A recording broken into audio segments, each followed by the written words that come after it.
Shin meeting കഴിഞ്ഞ് തിരികെ ചെല്ലുമ്പോൾ അവൻ്റെ അച്ഛൻ അവനെ വെയിറ്റ് ചെയ്ത് നിൽപ്പുണ്ടായിരുന്നു. ലൈവാൻ ഫിനാൻഷ്യൽ റിപ്പോർട്ട് ആവശ്യപ്പെട്ട വിവരം ഷിൻ അച്ഛനോട് പറഞ്ഞിരുന്നില്ല. പക്ഷേ ഓഫീസിലെ മറ്റാരോ പറഞ്ഞ് അദ്ദേഹം അത് അറിഞ്ഞിരുന്നു. ലൈമാനുമായിട്ട് പ്രോജക്റ്റുമായി മുന്നോട്ട് പോകണമെങ്കിൽ ഫിനാൻഷ്യൽ റിപ്പോർട്ട് സബ്മിറ്റ് ചെയ്തേ പറ്റുള്ളൂ. അങ്ങനെയാണ് അവർ പറഞ്ഞിരിക്കുന്നതെന്ന് ഷിൻ അച്ഛനെ അറിയിക്കുന്നുണ്ട്. റിപ്പോർട്ട് തയ്യാറാക്കാൻ കുറച്ച് ദിവസം എടുക്കും. കഴിയാവുന്നത്ര സ്പീഡിൽ അത് റെഡിയാക്കി തരാൻ ഫിനാൻഷ്യൽ മാനേജറോട് പറയാമെന്ന് അച്ഛൻ അവനെ അറിയിക്കുന്നുണ്ട്. ഇങ്ങനെ റിപ്പോർട്ട് തയ്യാറാക്കാൻ ടൈം എടുക്കും എന്ന് പറഞ്ഞത് ഷിന്നിൻ്റെ മനസ്സിൽ എന്തൊക്കെയോ സംശയങ്ങൾ ഉണ്ടാക്കുന്നുണ്ടെങ്കിലും അവൻ തൽക്കാലം അതിനെപ്പറ്റിയൊന്നും ചോദിക്കുന്നില്ല. ഇങ്ങനെ റിപ്പോർട്ട് തയ്യാറാക്കാൻ കുറച്ച് ദിവസങ്ങൾ വേണ്ടിവരും എന്നുള്ള കാര്യം ഷിന്നിൻ്റെ കമ്പനിയിൽ നിന്ന് ഷിയുവിൻ്റെ കമ്പനിയിലേക്ക് വിളിച്ചറിയിക്കുന്നുണ്ട്. ഷോയാനാണ് ഈ വിവരം ഷിയുവിൻ്റെ അടുത്ത് വന്ന് അറിയിച്ചത്. അല്ലെങ്കിലും അതിങ്ങനെ ടൈം എടുക്കും എന്നുള്ള കാര്യം ഷിയുവിന് നേരത്തെ തന്നെ അറിയാമായിരുന്നത് പോലെയാണ്. സൂലിങ്ങിൻ്റെ ഫിനാൻഷ്യൽ ഇടപാടുകളിൽ എന്തൊക്കെയോ തരികിടകളുണ്ട് എന്ന് ഷിയു സംശയിക്കുന്നുണ്ട്. അത് ശരിവെക്കുന്നത് പോലെയാണ് അവരിപ്പോൾ ഇങ്ങനെ കുറച്ച് സമയം വേണമെന്ന് ആവശ്യപ്പെട്ടിരിക്കുന്നത്. അതുകൊണ്ട് അവനത് കേട്ടപ്പോൾ പ്രത്യേകിച്ചൊന്നും തോന്നിയില്ല. ഈ പ്രോജക്റ്റുമായി ബന്ധപ്പെട്ട് കാര്യങ്ങളൊക്കെ മേൽനോട്ടം വഹിക്കാനും അവർ നൽകുന്ന പ്രോഡക്റ്റിൻ്റെ ക്വാളിറ്റി ഉറപ്പുവരുത്താനുമൊക്കെ ആയിട്ട് ഒരാളെ ഇവിടെ നിന്ന് അങ്ങോട്ട് അയക്കണമെന്ന് ഷിന്നിൻ്റെ കമ്പനിയിൽ നിന്ന് ആവശ്യപ്പെട്ടിട്ടുണ്ട്. ഹൂഷുവിനെ തന്നെ അയക്കണമെന്നാണ് ഷിൻ പ്രത്യേകമായി പറഞ്ഞിരിക്കുന്നത് എന്നുള്ള കാര്യം കൂടി ഷോയുവാൻ അവനെ അറിയിക്കുന്നുണ്ട്. ഹൂഷുവിനെ അയക്കുന്നതിന് അവനെന്തെങ്കിലും ബുദ്ധിമുട്ടുണ്ടെങ്കിൽ വിടാൻ പറ്റില്ല എന്ന് പറഞ്ഞോളാമെന്ന് കൂടി ഷോയുവാൻ പറയുന്നുണ്ട്. പക്ഷെ അതിൻ്റെ ആവശ്യമില്ല. സപ്ലയറിനെ അന്വേഷിച്ച് ഹൂഷു ഈ പ്രോഡക്റ്റ് മെറ്റീരിയലിനെ പറ്റി വളരെയധികം പഠിച്ചിരുന്നല്ലോ. അതുകൊണ്ട് ഇങ്ങനെ ഒരു പോസ്റ്റിന് ഏറ്റവും നന്നായിട്ടുള്ള ആൾ അവൾ തന്നെയാണ്. അവളുടെ കരിയറിൽ ഒരു ബുദ്ധിമുട്ടുണ്ടാക്കാൻ ഞാൻ ആഗ്രഹിക്കുന്നില്ല. അതുകൊണ്ട് ഹൂഷുവിനെ തന്നെ അയച്ചോളാൻ ഷിയു പെർമിഷൻ നൽകുന്നുണ്ട്. ഷിയുവിൻ്റെ പെർമിഷൻ കിട്ടിയതോടെ ഷോയുവാൻ ആ വിവരം ഹൂഷുവിൻ്റെ അടുത്തെത്തി അറിയിക്കുന്നു. തന്നെ ഇങ്ങനെ പ്രത്യേകമായി ഷിന്നെ ആവശ്യപ്പെട്ടു എന്നൊക്കെ അറിഞ്ഞപ്പോൾ ഹൂഷു ശരിക്കും ഞെട്ടുന്നു. എന്തായാലും ഈ ഒരു ഓപ്പർച്യൂണിറ്റി ഹൂഷുവിൻ്റെ കരിയറിലും വളരെയധികം ഗുണം ചെയ്യുന്ന ഒന്നാണ്. അതുകൊണ്ട് തന്നെ അവൾ പോകാമെന്ന് സമ്മതിക്കുന്നു. ഷോയാൻ പോയി കഴിഞ്ഞപ്പോൾ അവിടെ ഉണ്ടായിരുന്ന ബാക്കി എല്ലാവരും കൂടി ഷിന്നിൻ്റെ കാര്യം പറഞ്ഞ് അവളെ കളിയാക്കാൻ തുടങ്ങുന്നുണ്ട്. കാരണം കഴിഞ്ഞ ദിവസം നടന്ന പാർട്ടിയിൽ ഷിൻ അവളെ ഡാൻസ് ചെയ്യാനൊക്കെ ക്ഷണിച്ചിരുന്നല്ലോ. സുൻ പറഞ്ഞ് ബാക്കിയുള്ളവരൊക്കെ ധാരണയിരുന്നു. അങ്ങനെ ഹൂഷുവിനോട് ഷിന്നിന് പ്രത്യേക താല്പര്യമുണ്ട് എന്ന് അവർക്കിടയിൽ ഓൾറെഡി ഒരു സംസാരമുണ്ടായിരുന്നു. ഇപ്പോൾ അതിനെക്കുറിച്ചാണ് എല്ലാവരും പറഞ്ഞുകൊണ്ടിരിക്കുന്നത്. കോഫി എടുക്കാനായിട്ട് വന്ന ഷിയു ഇവർ ഈ സംസാരം കേൾക്കുന്നുണ്ട്. ഇവനിത് തീരെ ഇഷ്ടപ്പെടുന്നില്ല. അതുകൊണ്ട് അവൻ അവിടെ നിന്ന് പോകുന്നു. കോഫി മെഷീൻ ഓഫ് ചെയ്യാൻ പോലും മറന്നിട്ടാണ് അവൻ പോയത്. സാവോ കുറച്ച് ദിവസമായിട്ട് ആകെ കൺഫ്യൂഷനിലാണ്. അതിന് കാരണം എന്താണെന്ന് വെച്ചാൽ കഴിഞ്ഞ ദിവസം വെഡ്ഡിങ് ആനിവേഴ്സറി ഗിഫ്റ്റായിട്ട് വാങ് അവൾക്കൊരു കപ്പ് നൽകിയിരുന്നല്ലോ. വെഡ്ഡിങ് ആനിവേഴ്സറിക്ക് വേണ്ടി പ്രത്യേകം പറഞ്ഞ് ചെയ്യിച്ച കപ്പാണ് എന്ന് പറഞ്ഞാണ് അവനത് സമ്മാനിച്ചത്. പക്ഷേ ഹൂഷുവിനൊപ്പം അടുത്തിടെ ഒരു റെസ്റ്റോറൻറ്റിൽ പോയ സമയത്ത് ആ റെസ്റ്റോറൻറ്റിൻ്റെ ആനിവേഴ്സറി ഗിഫ്റ്റായിട്ട് അവർ കുറച്ച് ദിവസങ്ങളായിട്ട് ഇങ്ങനെ ഒരു ഗിഫ്റ്റ് നൽകുന്നുണ്ട് എന്ന് പറഞ്ഞ് അതേ ഗിഫ്റ്റ് തന്നെ സാവോയ്ക്ക് കിട്ടിയിരുന്നു. അതുകൊണ്ട് തന്നെ വാങ് തന്നോട് കള്ളം പറഞ്ഞതാണ്. ആ കപ്പ് അവനും ആ റെസ്റ്റോറൻറ്റിൽ നിന്ന് തന്നെ ഗിഫ്റ്റ് കിട്ടിയതാണ് എന്ന് സാവോയ്ക്ക് മനസ്സിലാവുന്നു. അവളത് പക്ഷേ അവനോട് നേരിട്ട് ചോദിക്കുന്നില്ല. വാങ് തൻ്റെ അടുത്ത് നിന്ന് എന്തൊക്കെയോ ഒളിപ്പിക്കുന്നുണ്ട് എന്ന് അവൾക്ക് സംശയമായി തുടങ്ങിയിരിക്കുന്നു. അങ്ങനെ അന്ന് രാത്രി അവൻ നന്നായി ഉറങ്ങിക്കഴിഞ്ഞപ്പോൾ അവൾ അവൻ്റെ ഫോൺ എടുത്ത് ചെക്ക് ചെയ്യുന്നുണ്ട്. ഫോണിൻ്റെ പാസ്വേഡൊക്കെ അവൾക്ക് അറിയാമായിരുന്നു. അങ്ങനെ ചെക്ക് ചെയ്ത് കഴിഞ്ഞപ്പോൾ മുമ്പ് ഗെറ്റ് ടുഗദറിന് പോയപ്പോഴൊക്കെ അവൻ്റെ ക്ലാസ്മേറ്റ്സ് പറഞ്ഞ ആ ചീഷിനുമായിട്ട് അവനിപ്പോൾ കണക്ഷൻ ഉണ്ട് എന്ന് സാവോയ്ക്ക് മനസ്സിലാവുന്നു. അത് വേറെ ഒരു കണക്ഷനല്ല. അന്നും ചീഷിനെ കണ്ട ശേഷമാണ് വാങ് വീട്ടിലേക്ക് വന്നത് എന്ന് അവരുടെ ചാറ്റിൽ നിന്ന് അവൾക്ക് മനസ്സിലാവുന്നു. ചീഷൻ അവൻ്റെ ഒപ്പം വണ്ടിയിലുണ്ടായിരുന്നു. അവളുടെ ഫോൺ ഫുള്ളായിട്ട് ചാർജ് ആയില്ല. അടുത്ത തവണ മീറ്റ് ചെയ്യുമ്പോൾ ഫോൺ ഫുള്ളായിട്ട് ചാർജ് ആവുന്നത് വരെ വെയിറ്റ് ചെയ്യണം എന്നൊക്കെ അവൾ അതിൽ പറഞ്ഞിട്ടുണ്ടായിരുന്നു. മാത്രമല്ല ഇവരുടെ ഈ റിലേഷൻ തുടങ്ങിയിട്ട് കുറച്ച് ദിവസങ്ങൾ കഴിഞ്ഞിരിക്കുന്നുവെന്നും സാവോയ്ക്ക് മനസ്സിലാവുന്നു. അങ്ങനെ അവൾ ആകെ തകർന്നു പോകുന്നുണ്ട്. ആ ചാറ്റിനെ ബേസ് ചെയ്ത് കഴിഞ്ഞ കുറേ കാലത്തെ സംഭവങ്ങൾ ഓർത്തു നോക്കിയപ്പോൾ പലതവണ ഓരോ കാര്യങ്ങൾക്ക് വാങ് തന്നോട് കള്ളം പറഞ്ഞത് ഈ ചീഷിന് വേണ്ടി ആയിരുന്നുവെന്നും സാവോയ്ക്ക് മനസ്സിലാവുന്നു.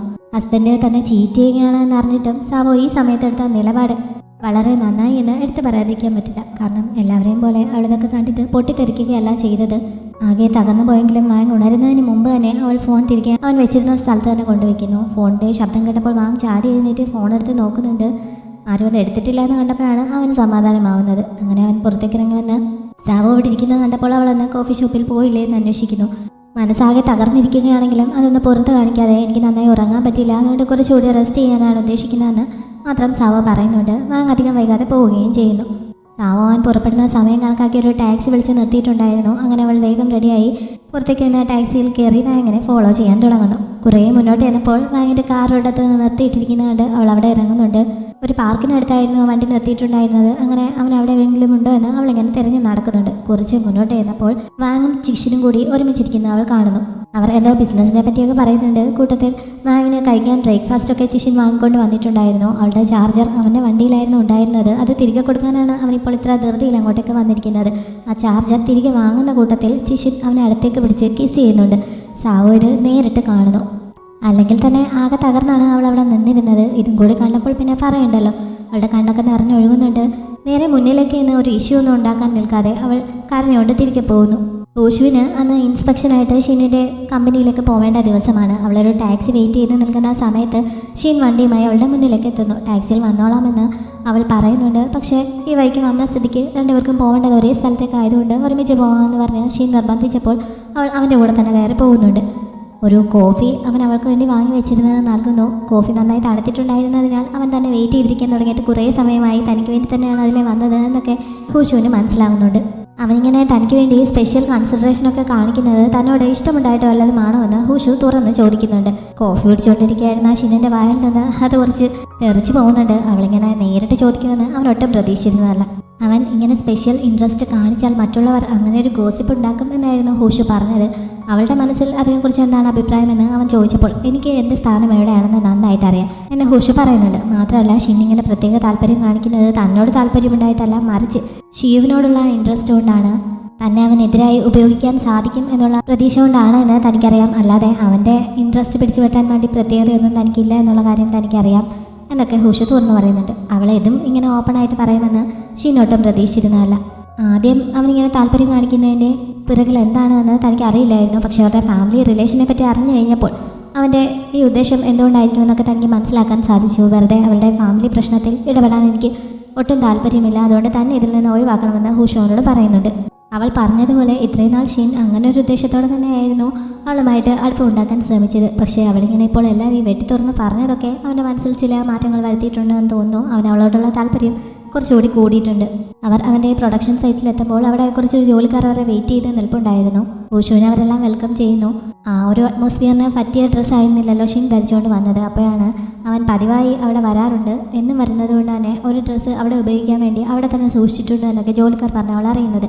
അവനെപ്പോലെ ഒരാൾ ഡെയിലി ആ സ്ഥലം സന്ദർശിക്കാറുണ്ട് എന്ന് പറഞ്ഞപ്പോൾ ഹൂഷു കുറച്ച് അത്ഭുതപ്പെടുന്നുണ്ട്. നേരിട്ട് വന്ന് ഇൻസ്പെക്ഷൻ നടത്തിയാലേ പ്രോഡക്റ്റിൻ്റെ ക്വാളിറ്റി ഉറപ്പുവരുത്താൻ പറ്റുകയുള്ളൂ. കൺസ്ട്രക്ഷൻ ഫീൽഡിൽ ക്വാളിറ്റിക്ക് വളരെയധികം പ്രാധാന്യമുണ്ട് എന്നൊക്കെ ഷിൻ പറഞ്ഞതും അവളെ ഇംപ്രസ് ചെയ്യിക്കുന്നു.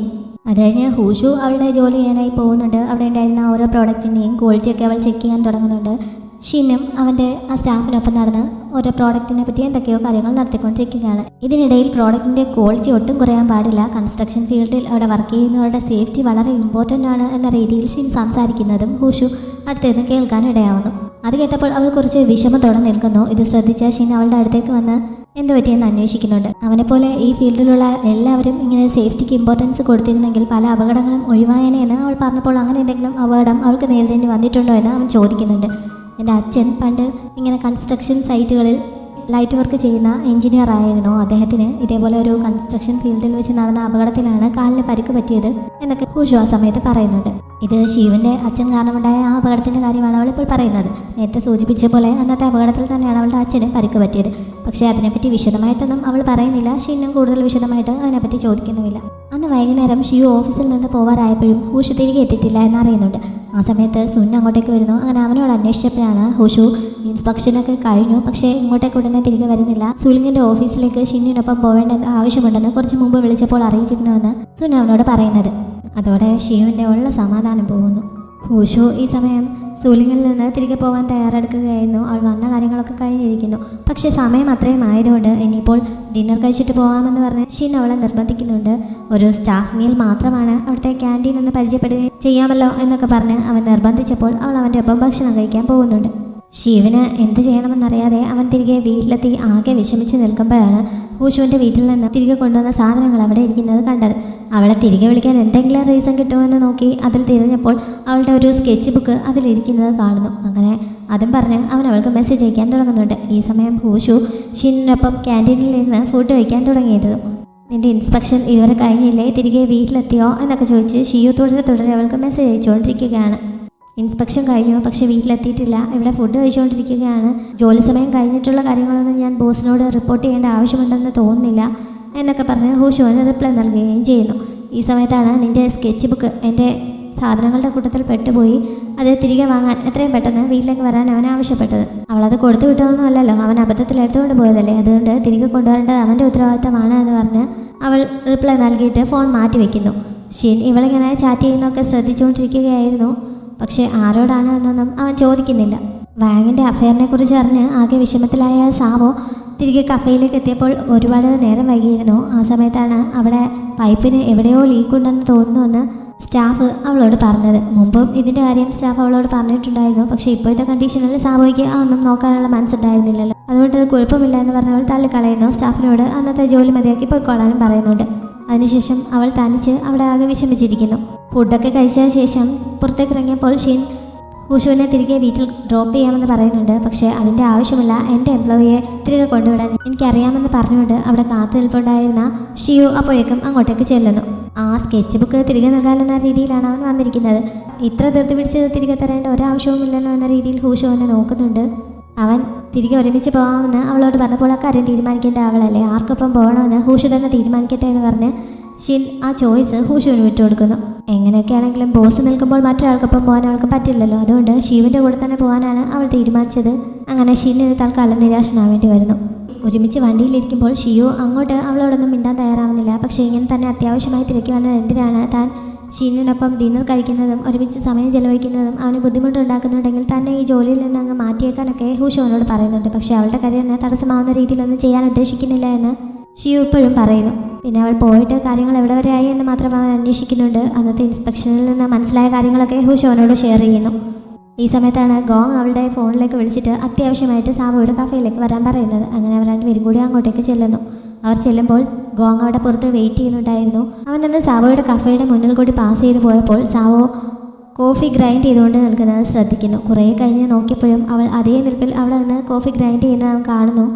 ഈ കോഫി ആണെങ്കിൽ ആളുകൾ ഓർഡർ ചെയ്യുന്ന സമയത്ത് മാത്രമാണ് സാധാരണയായി ഗ്രൈൻഡ് ചെയ്യാറുള്ളത്. മുൻകൂട്ടി ഗ്രൈൻഡ് ചെയ്ത് വെച്ചാൽ അതിൻ്റെ ഫ്ലേവർ നഷ്ടപ്പെടും. അതുകൊണ്ട് ഇത് ചെയ്യേണ്ട ആവശ്യമില്ല. പിന്നെ എന്തിനാണ് അവളിങ്ങനെ ചെയ്യുന്നതെന്ന് അവന് മനസ്സിലാവുന്നില്ല. അതുകൊണ്ട് തന്നെ എന്തോ പ്രശ്നമുണ്ടെന്ന് അവന് തോന്നുന്നു. അങ്ങനെയാണ് അവൻ ഹൂഷുവിനെ വിളിച്ച് വിവരം പറഞ്ഞത്. കാര്യം അറിഞ്ഞു കഴിഞ്ഞപ്പോൾ ഹൂഷു വേഗം സാവോയുടെ അടുത്തേക്ക് ചെല്ലുന്നു. അവളുടെ നിൽപ്പ് കണ്ടപ്പോൾ തന്നെ എന്തോ പ്രശ്നമുണ്ടെന്ന് ഹൂഷുവിന് മനസ്സിലാവുന്നു. പക്ഷേ ഹൂഷു എത്ര ചോദിച്ചിട്ടും സാവോ ആദ്യം ഒന്നും പറയാൻ തയ്യാറാവുന്നില്ല. അവസാനം വാങ് ഒരു അഫെയറിലാണ് എന്ന് അവൾ നിറകണ്ണുകളോട് പറയുന്നുണ്ട്. ഹൂഷുവും ആകെ ഷോക്കാവുന്നു. അവൾ ആ കഫേയിൽ തന്നെയുള്ള റൂമിലേക്ക് സാവോയെ കൂട്ടിക്കൊണ്ടുപോയി ആശ്വസിപ്പിക്കാൻ ശ്രമിക്കുന്നു. ഈ സമയത്ത് അവൾ എപ്പോഴാണ് ചെല്ലുന്നത് ചോദിച്ച് വാങ് അവൾക്ക് മെസ്സേജ് അയക്കുന്നുണ്ട്. അതിന് എന്ത് റിപ്ലൈ നൽകണമെന്ന് ഹൂഷു അവളോട് തന്നെ ചോദിക്കുന്നു. ഇന്ന് അവളുടെ സ്ഥലത്ത് നിൽക്കുകയാണ്, അടുത്ത ദിവസമേ എത്തുള്ളൂ എന്ന് റിപ്ലൈ കൊടുക്കാൻ സാവോ പറഞ്ഞതനുസരിച്ച് അവൾ അങ്ങനെ ചെയ്യുന്നുണ്ട്. സാവോ വാങ്ങിനെക്കുറിച്ച് നേരത്തെ അത്രയും പറഞ്ഞതല്ലാതെ പിന്നീട് അതിനെപ്പറ്റി ഒന്നും പറഞ്ഞിട്ടില്ല. അതുകൊണ്ട് ഹൂഷുവിന് എങ്ങനെ അവളെ സമാധാനിപ്പിക്കണമെന്നറിയാതെ ആകെ കൺഫ്യൂഷനായി ഇരിക്കുകയാണ്. സാവോ ആണെങ്കിൽ ഒന്ന് കരയുന്നത് പോലുമില്ല. എനിക്ക് കുറച്ച് സമയം ഉറങ്ങണം എന്ന് മാത്രം ഹൂഷുവിനോട് പറയുന്നുണ്ട്. അങ്ങനെ കുറേ സമയം അവൾക്കൊപ്പം ഇരുന്നിട്ട് ഹൂഷു ഷോപ്പ് അടയ്ക്കുന്നതിന് വേണ്ടി പുറത്തേക്ക് ഇറങ്ങുന്നു. ബോർഡിൽ നിന്ന് അതിൽ കുത്തിവെച്ചിട്ടുണ്ടായിരുന്ന പേപ്പറുകളൊക്കെ കളക്ട് ചെയ്യുന്ന കൂട്ടത്തിൽ അത് പറന്നു പോകുന്നുണ്ട്. പക്ഷേ ഹൂഷുവിൻ്റെ മനസ്സ് നല്ല രീതിയിലല്ലാത്തതിനാൽ അവൾക്ക് അതെല്ലാം പെറുക്കിയെടുക്കാൻ പറ്റുന്നില്ല. അങ്ങനെ കുറേയൊക്കെ പറന്നു പോകുന്നു. ആകെ തളർന്നതുപോലെ അവൾ അവിടെ നിൽക്കുകയും ചെയ്യുന്നു. ഈ സമയത്ത് ആ പറന്നുപോയ പേപ്പറുകൾ എടുത്തുകൊണ്ട് ഷിയു അങ്ങോട്ടേക്ക് വരുന്നുണ്ട്. നേരം ഒരുപാട് വൈകിട്ടും അവർ ഇത്രയും സമയം പോവാതെ അവിടെ വെയിറ്റ് ചെയ്യുകയായിരുന്നുവെന്ന് ഹൂഷു അപ്പോഴാണ് അറിയുന്നത്.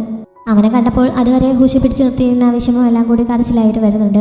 സാവോയെ എന്ത് പറഞ്ഞ് സമാധാനിപ്പിക്കണമെന്ന് എനിക്കറിയില്ല. അവളൊന്ന് കരഞ്ഞിരുന്നെങ്കിൽ ഏതെങ്കിലും വിധത്തിൽ അവളെ സമാധാനിപ്പിക്കാമായിരുന്നു. അവളിങ്ങനെ കരയാതെ ഇരിക്കുന്നതാണ് എന്നെ ഏറ്റവും കൂടുതൽ വിഷമിപ്പിക്കുന്നത് എന്നൊക്കെ അവൾ ഷിയുവിനോട് പറയുന്നുണ്ട്. പറഞ്ഞ് ഹൂഷു അവസാനം അവിടെ കുത്തിയിരുന്ന് കരയുന്നുണ്ട്. ഈ സമയത്ത് അവർക്ക് പുറകിലുണ്ടായിരുന്ന ഫൗണ്ടൻ ഓണാക്കുന്നതിനാൽ വെള്ളം തെറിച്ച് അങ്ങോട്ടേക്ക് വീഴുന്നുണ്ട്. അവളുടെ ഡ്രസ്സൊന്നും നനയാതിരിക്കാൻ വേണ്ടി ഷിയു അവൾക്ക് പുറകിലായി പ്രൊട്ടക്ട് ചെയ്ത് നിൽക്കുന്നു.